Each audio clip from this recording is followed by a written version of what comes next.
Go within to the one inside. Go within, let it be your guide. Go within, touch the truth. Go within, know it's you.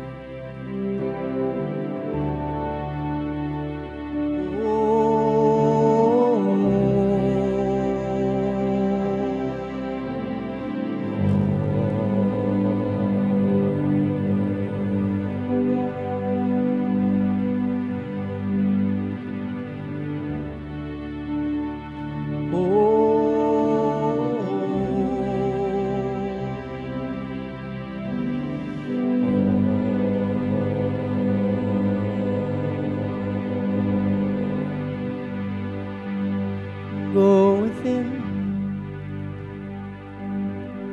to the place that's still. Go within,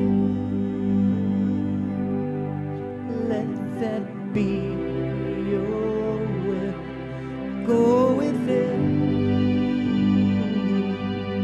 to the one inside. Go within. Let it be your guide.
I invite you to follow the words of the music, to go within,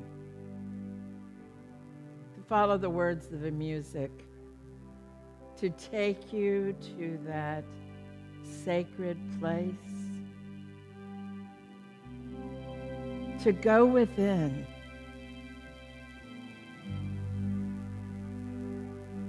To go within to visit that sacred place, to hear what is yours to hear. So you may have something going on in your life today, some situation that you're looking for a solution. Ask that question and go within. You may have a situation that you wish to celebrate today. Be aware of that situation. Ask how you can best celebrate and go within. You may have a healing that you're about today. As you go within, ask what is yours to do to support the healing.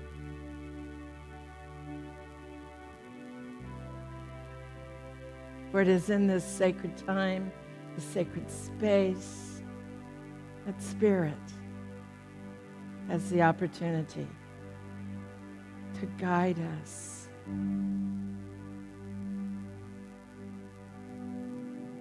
It's only one of the times of the day that Spirit has. But when we get quiet, when we allow ourselves to be still, things happen. Oftentimes, there are clues as we go about the day, but we're too busy.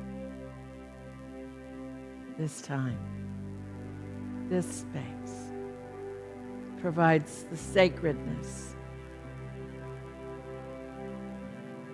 the stillness, the connection to listen.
Spirit flows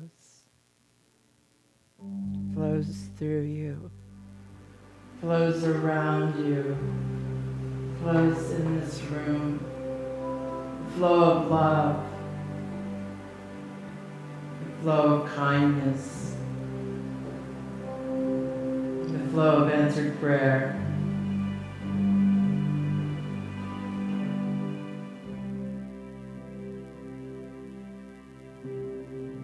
So in this time, we send blessings to those that we love.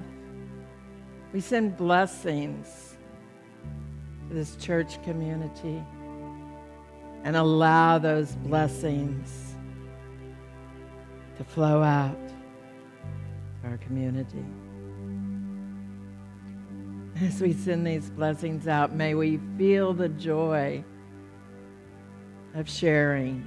May we feel the joy of giving. May we feel loved.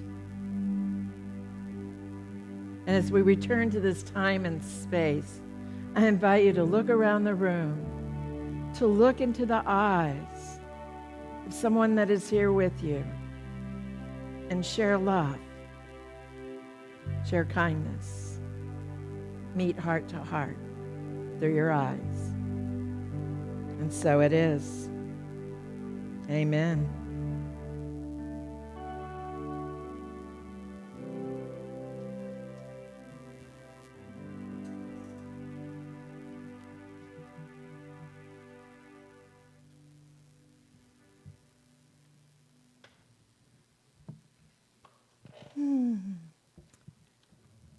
So on this beautiful, gorgeous day, as we come together, I invite you to relax into this music that is really very awesome. Thank you.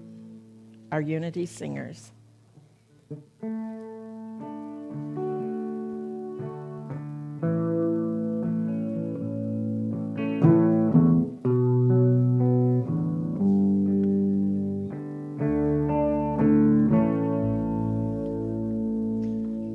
Here I am, messing with the truth again. Here I go, choosing what side you're on. Seems I've made up my mind, I must be right again, which puts you in a place that must be wrong. I was looking at the darkness didn't see the moonlight. While I was putting up this wall, another sunrise passed me by.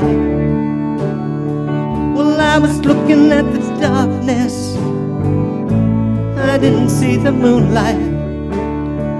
While I was putting up this wall, another sunrise passed me by.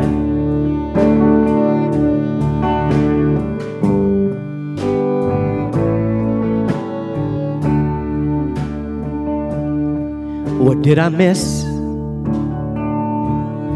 when I put you there in a place where harmony dies? What part of you did I take away?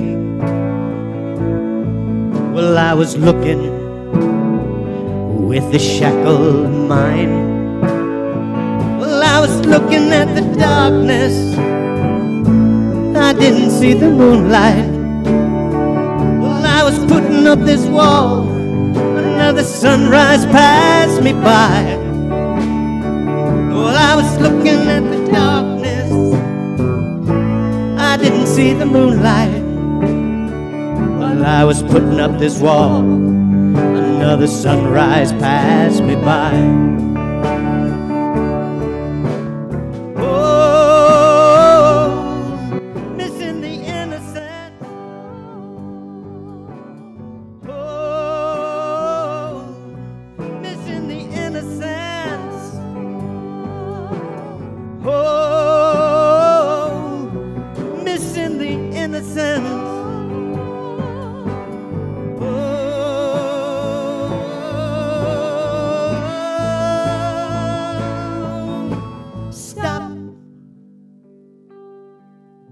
See, no love. Stop, see, no love. Stop, see, no, become. Now here I am, looking for the harmony. Here I go, tearing down this wall. What I look for is what I see. What's in one is what's in all. Now I look beyond the darkness and I can see the moonlight. Now I'm tearing down this wall and the sunlight fills my eyes. Now I look beyond the darkness and I can see the moonlight. Now I'm tearing down this wall and the sunlight fills my eyes. Now I'm tearing down this wall and the sunlight fills my eyes. Oh,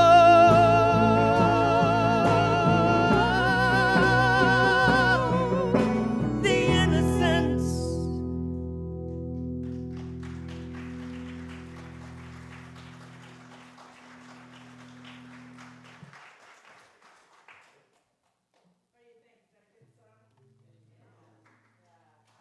Yeah, let's give it to him again. Give him love. Give him love. Good morning. I'm Reverend Sondra, and I am your minister in residence. And just so you know, there is progress being made, so we're grateful for that. And for those of you who may not know, I am a temporary minister here, and we are in the process of searching for our new full-time minister. What? Oh, reserved for our new senior minister, yes. So, guess what, folks? You are pre-approved. How many of you get those envelopes that go, you were pre-approved? And they're all about loans, right? So one day I was looking at mine and I went, you're right, I'm pre-approved. Not pre-approved for a loan. I don't care about a loan. Pre-approved for living abundantly joyful, living. Are you willing to be in that space of living joyfully, abundantly? And Pat, can you hit that first button? You are pre-approved. In truth, indeed, you're pre-approved. So I want to share with you today about the original blessing that has been bestowed upon us, the original blessing that came much before the idea of original sin. And I want to invite you to breathe and be willing to, Pat, next one, be pre-approved. So let's talk about this a little bit. Blessings are a deeper human accomplishment, deeper than anything that is called sin, which we know sin means missing the mark. We know it is making a mistake. Blessing is deep, and it's creative, and it's as old as the world itself. Blessings. Stephen Hawking, who is now deceased, was, I think everybody knows who he is. He's a world-leading physicist, and he had ALS for nearly 50 years. But in his book called A Brief History in Time, he tells a story. A well-known scientist once gave a public lecture. He described how the Earth orbits around the sun and how the sun, in truth, orbits around the center of a collective star called a galaxy. At the end of the lecture, an older woman came up from the back of the room and said, "I'm sorry, sir, you've got it all wrong. The Earth is flat, and it is held up by a turtle." And the man stood there for a few minutes, and he said, "Well, ma'am, no, there's scientific proof that it is in orbit." She said, "No, it is held up by a turtle." He said, "Well, what holds up the turtle?" She said, "There's more turtles, and the turtles go all the way down." He realized at that point that there wasn't a lot of reason to continue the discussion because she was convinced that there were turtles all the way down. You see, the trouble with most Christian theology, it starts out not with Genesis 1 and 2, about the goodness of creation, but in Genesis 3, where there is a lot of talk of evil and the fall and original sin. So, yes, there is sin. Yes, we have problems. Yes, we make mistakes. Yes, that happens. And there is the possibility that we can choose that, or we can choose to live from the real truth of blessings. So let me just share a little bit with you in case you have forgotten about this thing that we call the truth. How are we pre-approved? The scripture shouts the blessings in the creation story. It says that in the beginning, God created the heavens and the earth. And in verse 22, God created the creatures in the sea and on the land and the air. And then God blessed them. God blessed them. God created humankind in his own image. And then he said, and then it is said, God blessed them. And so next slide. God blessed them. And God saw it was very good. And next slide. I find this one really interesting. So let us make mankind in our image. I've never noticed that before. It was in the New Revised Standard version of the Bible, the one I used. So let us make mankind in our image. Does that mean like male, female? I think. In our likeness, so that we may rule over blah, blah, blah, blah, blah, lots of things. And so God created mankind in his own image, and in the image of God, he created them, male and female. He created them. And God saw what he made was very good. Very good. And by the way, I'm going to find out a little bit more about this hour because I think it's fascinating that that's in there. And then the third blessing in this story is that when everything was made, God rested on the seventh day, and for good measure, God blessed them and that day and made it holy. So are we willing to receive the blessings, the original blessings? Matthew Fox is a Protestant Episcopal priest, and I will give you a backstory. He was at one time a Catholic priest. He had a school on creative spirituality. He was making incredible strides in the world about coming together in peace and joy and loving and original blessings. But the Catholic Church didn't like that very much. So they told him to be quiet. They told him he had 1 year in silence. He could not speak. He could not go out and lecture. He must stop teaching. Well, it seems that he thought that the greatest way he could make a difference was from within, not from without. So he stayed in the Catholic Church. And when that 1 year was over, and he was ready to go back to his school and his teaching and his lectures, they said, no, you must sell your school. You must go over here, and you must quit this. So at that point, he made a decision that he had to leave. So he has written many books. They're wonderful. They're very heady. If you like intellectual things, check out Matthew Fox. One of his books is called Original Blessing.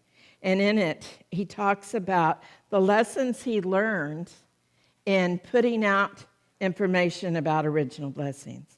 He said, first and foremost, people were eager to have their spiritual experience validated and spelled out.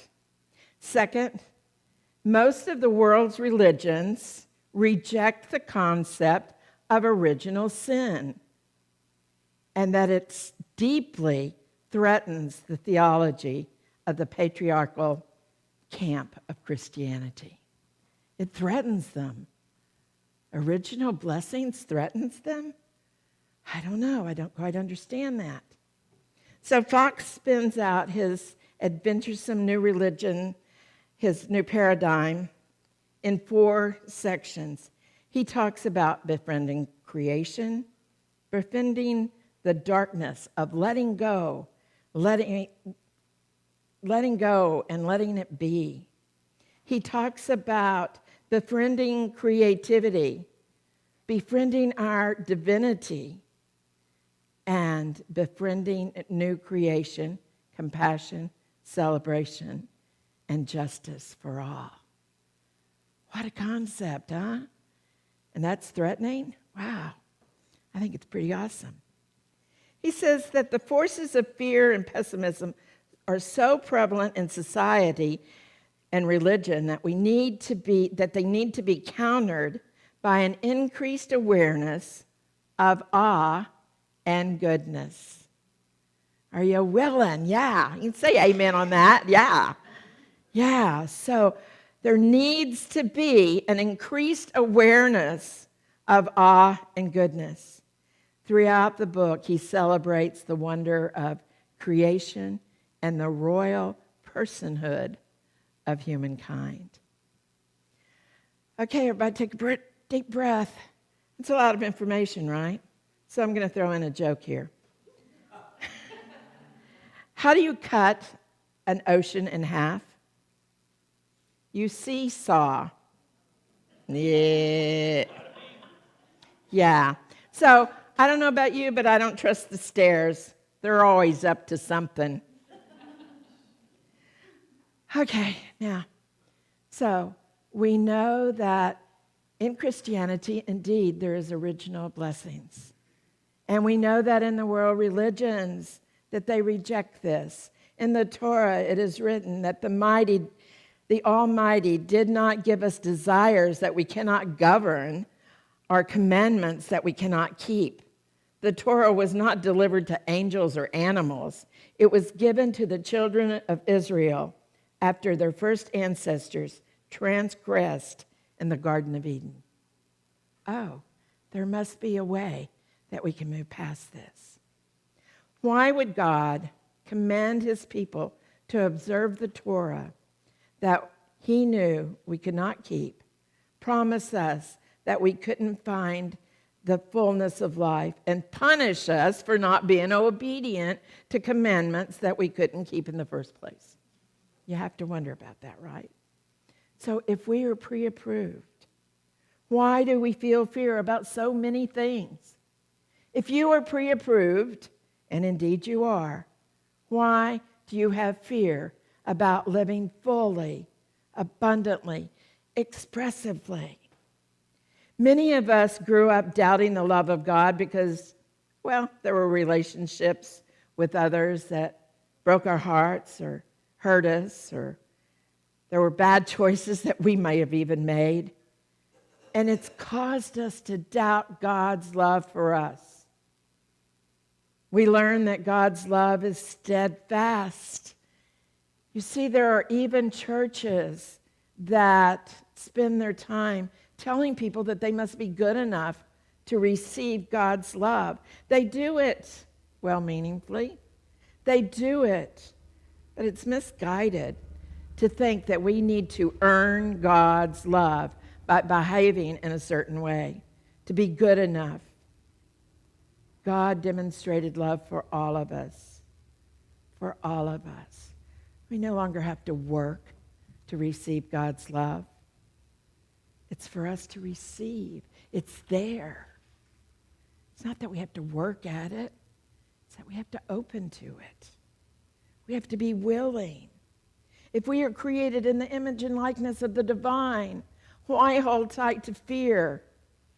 Fear of financial ruin, fear of success, fear of losing your own good. Why would you worry about that? How many of you have ever eaten at Mrs. Field's original cookie or had one of her original cookies?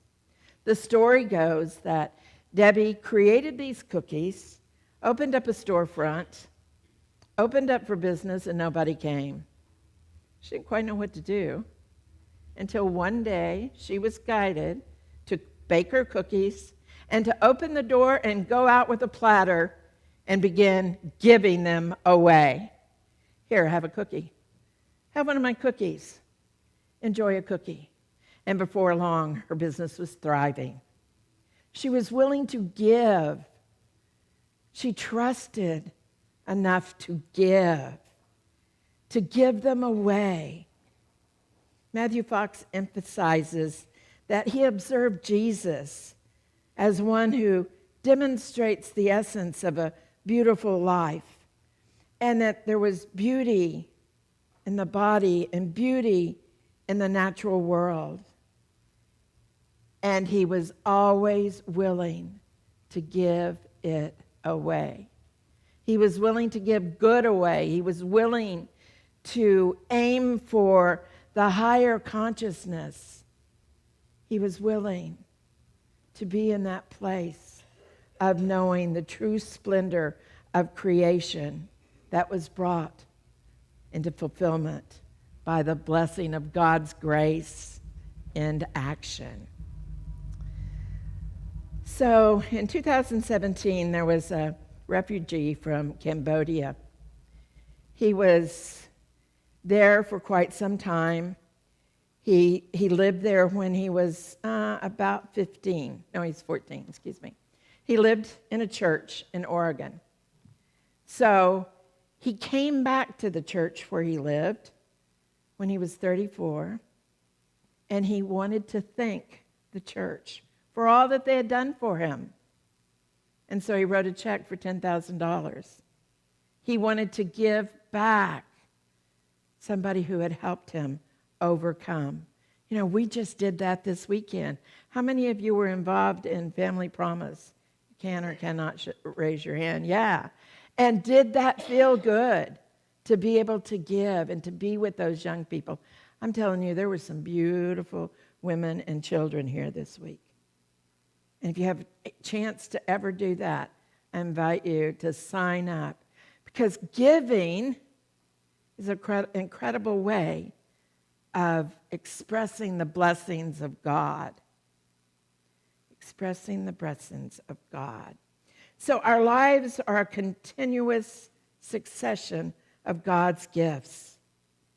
And many people, due to their outlook on life or their circumstances, fail to see that beauty that's running side by side by what perhaps is a tough time.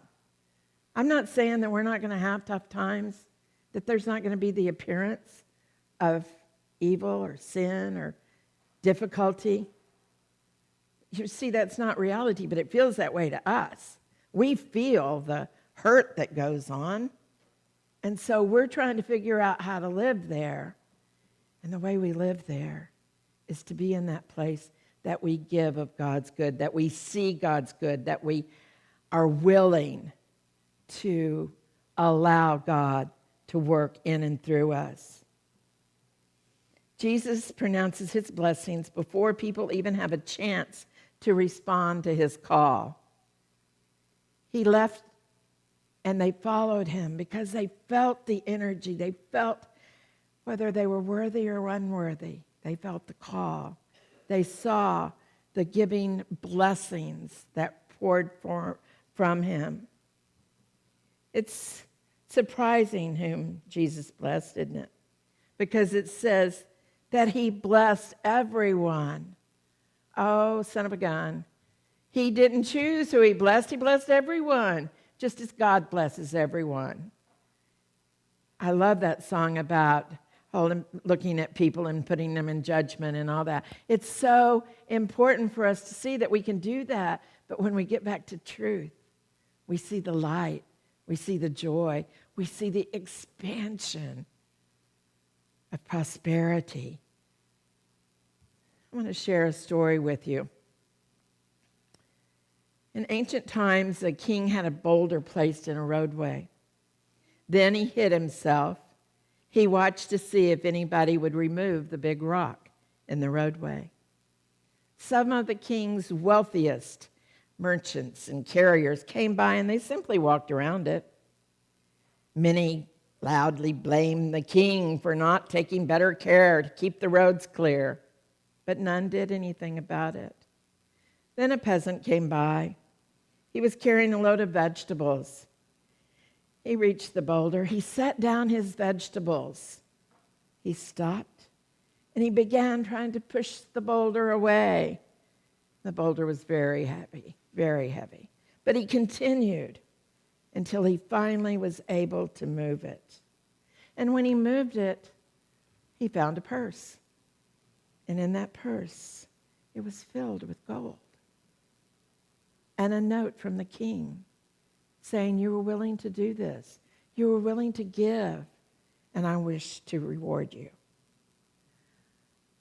I see y'all giving in so many ways here. And that's what we're here about, to receive the blessings and give and pass the blessings through us into our community, to pass the blessings to greater good, to pass those blessings. You are pre-approved. I am pre-approved. The children are our original blessings here to learn their own song. And you have your own song, and we are all expressions of the true God. We are all expressions of the divine. Yeah, good song. So, next slide. So, back up one. What can you do to receive God's blessing? What can you do to accept your own blessedness? Matthew Fox says, if creation is a blessing, then our proper response is to enjoy it. Pleasure is one of the greatest spiritual experiences of our life. Enjoy it. Enjoy your good. Enjoy your blessings. Enjoy it, for indeed you're pre-approved. Next slide. Give thanks for the unknown blessings that are already on their way. And the next slide.